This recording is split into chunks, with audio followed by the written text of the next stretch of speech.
Hello everyone, welcome to my YouTube channel psychology with Monica. And आज का जो हमारा जो टॉपिक है वो पर्सनालिटी है। This is very important topic of psychology. और कॉम्पिटिटिव एग्जाम्स में भी आपके सी टेट, एच टेट हो, डी ट्रिपल एस पी का हो, केवीएस का हो, एनवीएस का हो, ई एम आर एस का हो, एस एस सी का हो, पर्सनैलिटी से क्वेश्चन बहुत सारे आपके आते ही हैं, क्योंकि पर्सनैलिटी डेवलपमेंट एक वास्ट एरिया है ऑलराउंड डेवलपमेंट का। और इसकी जो थ्योरीज हैं, जैसे इसकी जो थ्योरीज हैं, पावलव की थ्योरी है या स्किनर की थ्योरी है, उसमें से आपके क्वेश्चंस जो है बनते हैं। अब इन क्वेश्चंस को कॉप अप करने के लिए आपको सबसे पहले पर्सनैलिटी को जानना जरूरी है कि पर्सनैलिटी होती क्या है। अब ओवरव्यू में अगर हम देखें पर्सनैलिटी के बारे में, अगर हम किसी से पूछें कि पर्सनैलिटी क्या है, तो भाई बोलेगा ड्रेसिंग सेंस जिसकी अच्छी है, बोलने का तरीका जिसका अच्छा है, उसकी पर्सनैलिटी क्या है, अच्छी है, good personality. He she is carrying, good personality, ठीक है। लेकिन यही जो एक जो मिथ है, ये जो डाउट है, ये इस वीडियो में आपका क्लियर हो जाएगा कि रियल में पर्सनैलिटी क्या है। क्योंकि जब तक आपको रियल कंसेप्ट नहीं पता होगा, आप क्वेश्चंस को कैसे सॉल्व करेंगे। मान लो कई बार क्वेश्चंस में आ गया what is the real meaning of personality.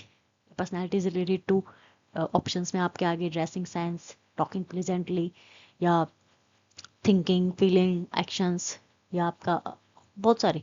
तो आपको जब जब तक आपका कंसेप्ट क्लियर नहीं होगा, आपको कैसे पता चलेगा। तो ये जो मेरी जो पूरी जो वीडियो है, ये जो स्लाइड प्रेजेंटेशन मैंने जो बनाई है, इसमें आपको इसकी पर्सनैलिटी का कंसेप्ट, इसका आपके डेफिनेशंस, पर्सनैलिटी डेवलपमेंट को कौन कौन से फैक्टर जो है अफेक्ट करते हैं, ये मैंने इस वीडियो में डाला है। और अगर अदर जो स्टूडेंट्स हैं, जो टीचिंग एग्जाम्स की प्रिपरेशन नहीं कर रही हैं, जो वैसे ग्रेजुएशन कर रही हैं या फिर बीएड कर रही हैं, जेपीटी कर रही हैं, या पोस्ट ग्रेजुएशन कर रहे हैं साइकोलॉजी से, उसमें जो क्वेश्चंस हैं वो 10 नंबर के, 15 नंबर के आते हैं। तो इससे आपको एक आइडिया मिल जाएगा कि 10 नंबर का जो क्वेश्चन है, 15 नंबर का क्वेश्चन है, उसको एक जो फॉर्मेशन होती है आंसर की, एक जो ब्लूप्रिंट होता है, एक जो एक आइडिया होता है क्वेश्चन को करने का, वो आपको यहाँ से मिल जाएगा। 10 नंबर का, 15 नंबर का क्वेश्चन आप इसको और भी एक्सटेंड भी कर सकते हो, 20 नंबर का भी आप इसको बना सकते हो, आपको इजीली यहाँ से एक आइडिया लग जाएगा। तो without wasting any time, let's start the video. Personality conscious, pre conscious, unconscious, ये पर्सनैलिटी, ये इन तीनों जो एरिया होते हैं हमारे माइंड के, conscious, pre conscious, unconscious, personality क्या है, इन्हीं पे क्या है हमारी डिपेंड करती है।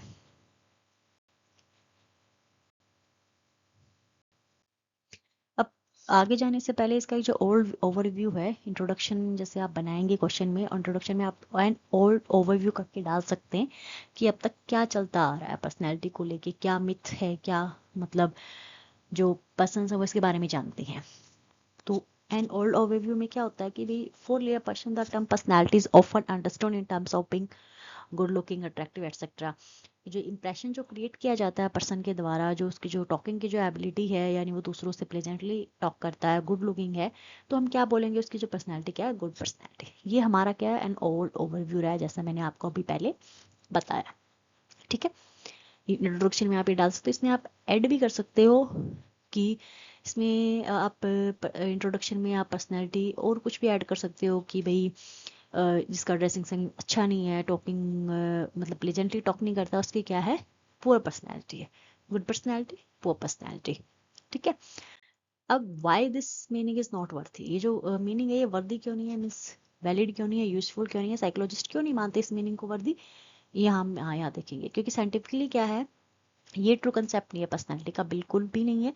साइकोलॉजिस्ट है इस पर्सनैलिटी को क्या है, सोशल अट्रैक्टिवनेस के बारे में, मतलब सोशल अट्रैक्टिवनेस को लेकर अगर हम पर्सनैलिटी को डिफाइन कर रहे हैं, तो ये बिल्कुल इनएडुकेट है। इनएडुकेट मतलब वैलिड नहीं है बिल्कुल भी, क्या है, इलॉजिकल है साइकोलॉजिस्ट के अकॉर्डिंग। टू रीजन से, फर्स्ट रीजन क्या है कि ये number and types of behaviour, ये क्या है, सबसे पहले तो बिहेवियर को लिमिट करती है। सोशल अट्रैक्टिवनेस में बिहेवियर को क्या क्या यहाँ पे नेग्लेक्ट किया गया, बिहेवियर को क्या है यहाँ पे कोई मान्यता ही नहीं दी गई है, कोई एप्रिशिएशन नहीं दिया गया है, कोई वैल्यू ही नहीं दी गई है। इंपॉर्टेंट एंड वर्दी for incorporation into the study of personality, क्योंकि बिहेवियर, पर्सनैलिटी दोनों क्या है एक दूसरे से बहुत डीप कनेक्टेड है। सेकंड क्या है, सच नोशन, नोशन का मतलब क्या होता है, जो बिलीफ जो माने गई हैं, ठीक है, किसी के बारे में कही कहाई जो बातें होती हैं। द absurd implication, जो इलॉजिकल जो इम्प्लीकेशन है, ये इलॉजिकल है। ये मीनिंग क्या है हमारा कि सम पीपल हैं, उनकी जो यूनिक एबिलिटी है, टेम्परामेंट ट्रेट्स हैं, यहाँ पे इन चीज़ों को भी क्या किया गया है, एब्सर्ड किया गया है। यहाँ से भी इन चीज़ों को भी क्या इग्नोर किया गया है कि जो यूनिक जो एबिलिटी होती है किसी पर्सन के अंदर, या उनका जो टेम्परामेंट होता है, यहाँ से इन दो रीजंस की वजह से क्या है, जो साइकोलॉजिस्ट हैं इस मीनिंग को वर्दी नहीं मानते। आप इसमें आप पॉइंट भी बना सकते हो। First, ignorance of behavior, second ignorance of unique abilities and individual differences। ठीक है, ये आपका सेकंड हेडिंग आपकी हो जाएगी क्वेश्चन की। और अगर मल्टीपल चॉइस क्वेश्चन में देखें तो क्वेश्चन आपका बन सकता है, आपके चार ऑप्शन में, तीन ऑप्शन में आपका डाल दिया सोशल अट्रैक्टिवनेस डाल दिया, ठीक है, आपका ये एक सोशल अट्रैक्टिवनेस डाल दिया, तीनों में आपके अदर जो पर्सनैलिटी से रिलेटेड है वो डाल दिए मल्टीपल चॉइस क्वेश्चन। तो आपको पता होना चाहिए सोशल अट्रैक्टिवनेस पर्सनैलिटी को डिफाइन नहीं करता है। जो पर्सनैलिटी को जो डिफाइन है हमारे एक्शन करते हैं, हमारी फीलिंग करती है, हमारे थॉट करते हैं, वो हम आगे जानेंगे। And meaning is not worthy, आपको क्लियर हो गया। नेक्स्ट, फिर व्हाट इज पर्सनैलिटी। फिर पर्सनैलिटी है क्या भाई, रियल में पर्सनैलिटी क्या है। पर्सनैलिटी को समझने के लिए हमें तीन पॉइंट पे क्या है डिस्कस करना है। Thought, feeling, action. Thought, feelings and action, यानी हमारा जो बिहेवियर है, हमारा जो निकल के जो हमारे जो एक्शंस वो निकल के आते हैं। इसको फॉर एग्जांपल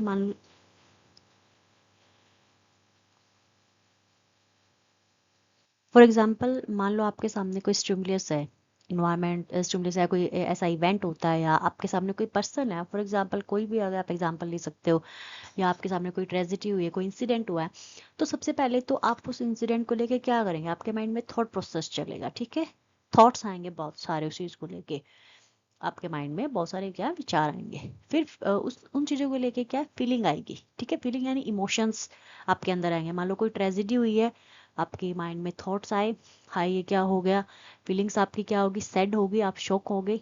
उसके बाद आपका बिहेवियर आएगा निकल के, क्या आप उस सिचुएशन में फिर क्या करते हो, ठीक है। थॉट और फीलिंग तक ही आपने अपने आप को लिमिट कर लिया, या आपका बिहेवियर भी, कोई बिहेवियर में क्या हो गया, आप वहां से कट लेते हैं। ट्रेजेडी होगी, आपने शौक मना लिया, आपका थॉट प्रोसेस हो गया, लेकिन बिहेवियर आपका क्या रहा, आप वहां से चले गए, आपने कोई एक्शन नहीं किया। दूसरा बिहेवियर क्या हो गया, आपने वहां पे हेल्प की लोगों की, आपने लोगों को हॉस्पिटल में पहुंचाया, ये आपका पॉजिटिव क्या है साइन हुआ बिहेवियर का। तो पर्सनैलिटी हमारे इन तीन चीजों से रिलेटेड होती है, thought, feelings and behaviour. Thoughts feelings हैं, ये हमारे प्री कॉन्शियस और अनकॉन्शियस माइंड में चलते रहते हैं, ठीक है। फीलिंग हमारा थोड़ा कॉन्शियस माइंड का भी हिस्सा है, जो लेकिन जो बिहेवियर है वो आपका फुली कॉन्शियस माइंड का है। आपके प्री कॉन्शियस अनकॉन्शियस से जो निकल के जो आता है, जो कंक्लूजन जो आप निकालते हो, वो आपके बिहेवियर में क्या होता है, आपके बिहेवियर में दिखता है। तो पर्सनैलिटी इन तीन चीजों से मिलकर ही बनती है। तो ये आपको क्लियर हो गया, पर्सनैलिटी सोशल अट्रैक्टिवनेस नहीं है, कोई ड्रेसिंग सेंस नहीं है, कोई आपका बोलने का तरीका नहीं है, चलने का तरीका नहीं है, ठीक है। ये आपकी तीन चीजों से आपकी क्या पर्सनैलिटी बनती है। डेफिनेशन ऑफ पर्सनैलिटी की बात करते हैं, पर्सनैलिटी को कैसे हम डिफाइन कर सकते हैं।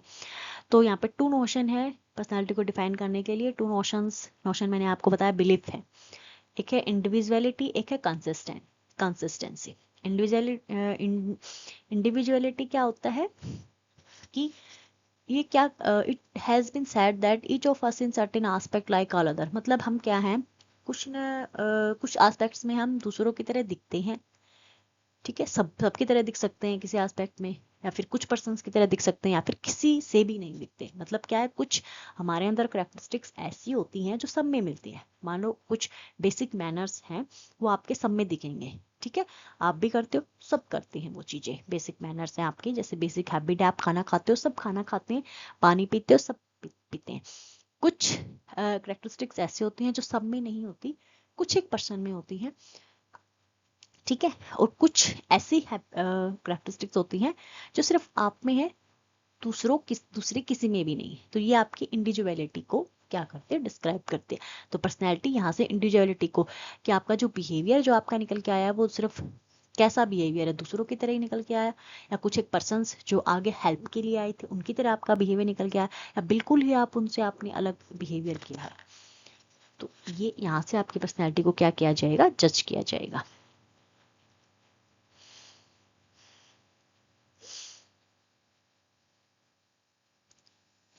The second point is consistency. Consistency जैसे वर्ड से ही पता चलता है, किसी काम को कांस्टेंट करना, कंसिस्टेंसी रखना उस चीज में। It can be stated that the concept of personality also depends on the observation that a person seems to behave somewhat consistently in different situation over different time। मतलब आपका जो बिहेवियर आपका उस टाइम पे निकल के आया था, ट्रेजेडी हो गई, आपने देखा, आपकी थॉट प्रोसेस हुई, आपकी फीलिंग्स आई, आपका बिहेवियर क्या आया, आपने वहाँ पे हेल्प की। तो वो जो आपका जो बिहेवियर है वो हर सिचुएशन में ऐसे ही काम करता है, या आपने स्पेसिफिकली वही आपने वो बिहेवियर आपका शो किया। मान लो आपके सामने मान लो 100 बार ऐसी ट्रेजेडी हुई है, 100 बार ऐसे इंसिडेंट हुए हैं, तो आपने 100 बार में से कितनी बार आपने अपना जो बिहेवियर है वो सेम रखा है, आपकी कंसिस्टेंसी क्या रही है। तो पर्सनैलिटी को हम क्या कैसे डिफाइन कर सकते हैं? Personality can be defined as the different and unique ways in which each individual thinks, feels and acts which defines a person's response throughout the life. तो पर्सनैलिटी यहाँ पे कैसे डिफाइन किया कि डिफरेंट है, यूनिक वे है हर हर individual का, कि वो कैसे सोचता है, कैसे फील करता है, कैसे एक्ट करता है। ठीक है, तो अपने थ्रू आउट द लाइफ, ऐसा नहीं है कि उसने एक बार किया दूसरी बार में उसने वो काम नहीं किया तो वो उसकी पर्सनैलिटी को नहीं, आप उसकी पर्सनैलिटी को एक ऑब्जर्वेशन से जज नहीं कर सकते हैं।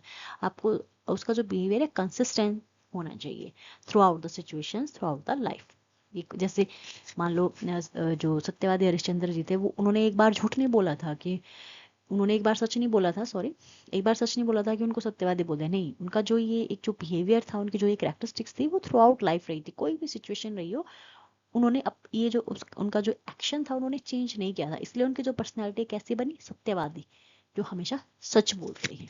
तो आई होप आपको पर्सनैलिटी का जो ये डेफिनेशन है आपको क्लियर हो गई होगी। Next definition given by Albert. अब जो क्वेश्चंस आप फॉर्म करते हो 10 नंबर का, 15 नंबर का, तो उसमें आप एक डेफिनेशन भी डाल सकते हो। जो डेफिनेशन आप डालते हो किसी के द्वारा जो दी गई होती हैं, सेट होती हैं, गिवन बाय, उसमें आपको एक्स्ट्रा 2 मार्क्स आपको जरूर मिलते हैं, ये बहुत इंपॉर्टेंट होता है। तो एल्बर्ट के अकॉर्डिंग क्या है? Personality is the dynamic organization within the person of the psychophysical system that determine the unique adjustment to the environment. ठीक है, एक साइकोफिजिकल सिस्टम हमारे अंदर चलता है, माइंड बॉडी हमारी क्या है, प्रोसेस करके कोई एक्शन बाहर निकालती है, यूनिक एडजस्टमेंट बाहर निकालती है इन्वायरमेंट के थ्रू। एक डायनेमिक ऑर्गेनाइजेशन है।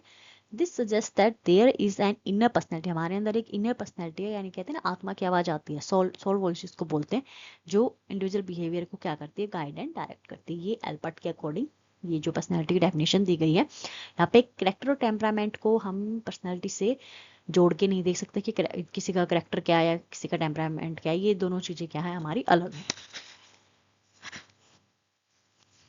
आप इसका स्क्रीनशॉट भी ले सकते हो। Definition given by Albert 1937। आपको डेफिनेशंस जो होती हैं आपको एज इट इज लिखनी होती है, आप इनको अपने वर्ड